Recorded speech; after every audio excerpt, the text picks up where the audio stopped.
Bismillahirrahmanirrahim.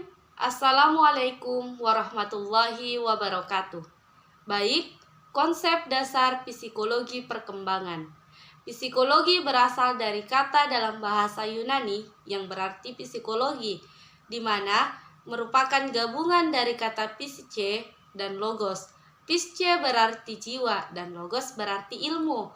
Olehnya itu dapat dipahami bahwa psikologi adalah ilmu jiwa. Psikologi dibagi menjadi dua objek, yaitu yang pertama, objek material. Objek material psikologi adalah manusia. Yang kedua, objek formal. Objek formal psikologi adalah perilaku manusia dan hal-hal yang berkaitan dengan proses tersebut. Perkembangan psikologi dapat secara luas ditelusuri dalam 3 periode, yaitu periode Yunani, periode pramodern, dan periode modern. Ruang lingkup psikologi. Ruang lingkup psikologi terbagi atas 2, yaitu 1. Psikologi umum, di mana psikologi umum mempelajari tentang kegiatan psikis manusia pada umumnya yang normal dan beradab. Yang kedua, psikologi khusus, di mana psikologi ini mempelajari segi-segi kekhususan aktivitas pada manusia. Adapun tugas-tugas psikologi yaitu A. Mengadakan deskripsi, yaitu menggambarkan secara jelas hal-hal yang dipersoalkan atau dibicarakan. B. Menerangkan, yaitu menerangkan tugas, keadaan, atau kondisi yang menjadi landasan terjadinya peristiwa tersebut. C. Menyusun teori, yaitu mencari dan merumuskan hukum-hukum atau ketentuan mengenai hubungan antara peristiwa satu dengan peristiwa yang lainnya. D. Prediksi, yaitu membuat ramalan mengenai hal-hal yang mungkin terjadi atau yang mungkin muncul.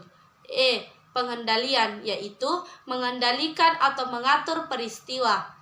Metode penyelidikan dalam psikologi terbagi menjadi 2, yaitu 1. Metode longitudinal. Dengan metode ini, penelitian dilakukan dari hari ke hari, bulan ke bulan, bahkan tahun ke tahun. Dalam perjalanan penelitian ini, dapat dikatakan bahwa penelitian ini disebut secara vertikal. Yang kedua, metode cross-seksional. Dengan metode ini dilakukan dalam waktu yang singkat dalam mengumpulkan bahan yang banyak. Jadi, kalau dilihat dari penelitiannya dapat disimpulkan bahwa metode ini dilakukan secara horizontal.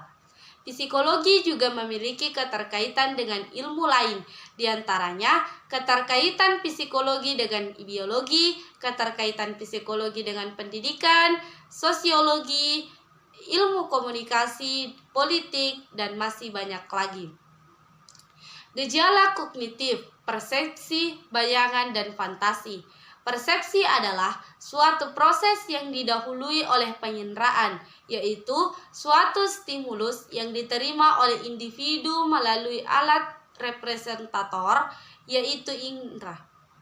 Istilah bayangan sering disebut pula dengan istilah tanggapan titik dalam persepsi. Telah ditemukan bahwa dengan perantara alat indera yang dapat menyadari tentang hal-hal atau keadaan yang ada di sekitarnya. Fantasi yaitu suatu daya jiwa yang dapat menembus atau membentuk tanggapan baru berdasarkan tanggapan yang sudah ada. Adapun faktor yang mempengaruhi kognitif adalah fisik dan kematangan. Gejala utama gangguan kognitif adalah kesulitan mengingat fakta, informasi, peristiwa, dan rincian kesulitan belajar hal-hal baru. Gejala-gejala kognitif yang lain juga membahas 1. Berpikir atau thinking. Berpikir adalah suatu proses dialektif, artinya selama kita berpikir, pikiran kita melakukan tanya jawab dengan pikiran kita sendiri untuk dapat meletakkan hubungan antara pengetahuan kita itu dengan tepat. Yang kedua, ingatan atau memori. Ingatanlah kekuatan jiwa untuk menerima, menyimpan, memproduksi, dan pemanggilan kembali informasi dan pengetahuan yang terpusat di dalam otak. Ingatan yang paling tajam pada manusia terjadi pada kanak-kanak umur 4-10 tahun. Pada usia 50 tahun, ingatan semakin berkurang. 3. Intelijensi atau kecerdasan. Intelijensi ialah kesanggupan jiwa untuk dapat menyesuaikan diri dengan cepat dan tepat dalam satu situasi yang baru. Intelijensi juga sebagai kemampuan seseorang untuk bertindak dengan bertujuan, berpikir secara rasional, dan kemampuan untuk berpikir secara abstrak dan kesiapan untuk belajar dari pengalaman. Gejala afeksi atau perasaan adalah kemampuan untuk merasakan suatu stimulus yang diterima, termasuk di dalamnya perasaan sedih, senang, bosan, marah, benci, cinta, dan lainnya. Kebutuhan afeksi merupakan kebutuhan untuk disukai dan dicintai, mencakup perhatian, rasa hormat, tanggung jawab, dan pemahaman. Gejala konasi merupakan suatu proses upaya manusia dalam mengenal berbagai macam stimulus atau informasi yang masuk ke dalam alat indranya, menyimpan, menghubung-hubungkan, menganalisis, dan memecahkan suatu masalah berdasarkan stimulus atau informasi tersebut. Baik hewan maupun manusia dalam bertindak selain ditentukan oleh faktor luar juga ditentukan oleh faktor dalam, yaitu berupa kekuatan yang datang dari organisme yang bersangkutan yang menjadi pendorong dalam tindakannya.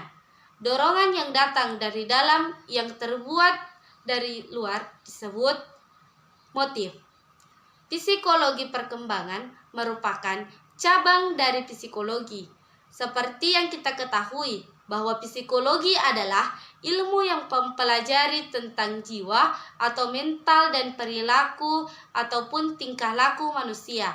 Bagaimana ia berpikir, beremosi, dan mengambil keputusan. Adapun ruang lingkup psikologi perkembangan yaitu yang pertama, cabang ilmu psikologi. Yang kedua, objek pembahasannya ialah perkembangan perilaku atau jiwa seseorang. 3. Tahapannya dimulai dari masa konsepsi hingga masa dewasa, yaitu periode prenatal, dimulai sejak dalam kandungan. Masa bayi baru lahir, dimulai sejak bayi baru lahir 10-15 hari. Masa bayi, dimulai dari usia 2 minggu sampai usia 2 tahun. Awal masa kanak-kanak, dimulai dari usia 2-6 tahun. Akhir masa kanak-kanak, dimulai dari usia 6 sampai usia 12 tahun. Masa puber, dimulai usia 11 atau 12 sampai usia 15 sampai atau 16 tahun. Masa remaja, dimulai usia 15 sampai usia 18 tahun. Masa dewasa awal, dimulai dari usia 20 tahun sampai usia 40 tahun. Masa dewasa madya, dimulai sejak usia 40 tahun sampai usia 60 tahun. Masa dewasa lanjut, dimulai usia 60 tahun sampai meninggal. Dalam perkembangan, manusia memiliki prinsip-prinsip dalam perkembangannya, seperti 1. Adanya perubahan. 2. Perkembangan awal lebih kritis daripada perkembangan selanjutnya. 3. Perkembangan merupakan hasil proses kematangan dalam belajar. 4. Pola perkembangan awal dapat diramalkan.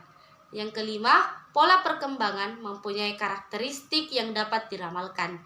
Yang keenam, terdapat perbedaan individu dalam perkembangan. Dan yang ketujuh, setiap tahap perkembangan memiliki bahaya yang potensial.